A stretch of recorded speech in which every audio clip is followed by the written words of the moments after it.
True IMAX format లో ఉండదని, కేవలం కీలక సన్నివేశాల్లో మాత్రమే ఆ అనుభూతిని ఆస్వాదిస్తారని దర్శకుడు ఎస్ఎస్ రాజమౌళి తెలిపారు. ఆయన దర్శకత్వంలో మహేష్ బాబు కథానాయకుడిగా నటిస్తున్న చిత్రం ఇది.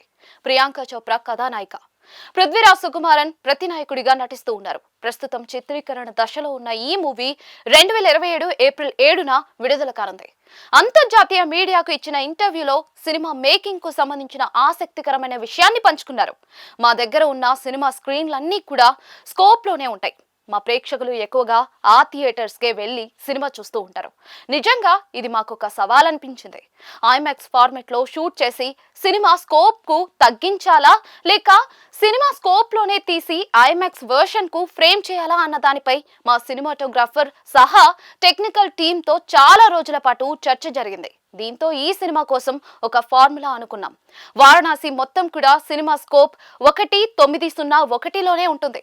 ఐమాక్స్ స్క్రీన్ లో ప్రదర్శితమయ్యే సమయంలో సినిమాలోని కీలక సన్నివేశాలు ట్రూ ఐమాక్స్ ఫార్మాట్ 1:43లో కనిపిస్తాయి.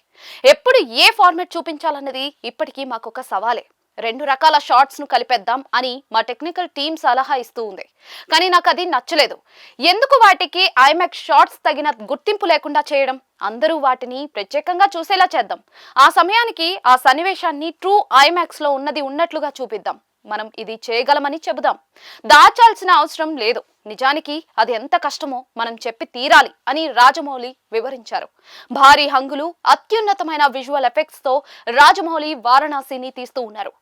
మహేష్ బాబు ఇందులో రుద్ర అనే పాత్రలో నటిస్తూ ఉండగా, ప్రతి నాయకుడు కుంభాగా పృథ్వీరాజ్ సుకుమారన్, మందాకినిగా ప్రియాంక చోప్రా కనిపించనున్నారు. ప్రకాష్ రాజ్ కీలక పాత్ర పోషిస్తూ ఉన్నారు. ప్రస్తుతం హైదరాబాద్ లో షూటింగ్ జరుగుతూ ఉండగా తదుపరి షెడ్యూల్ ను అంటార్కిటికాలో ప్లాన్ చేశారు.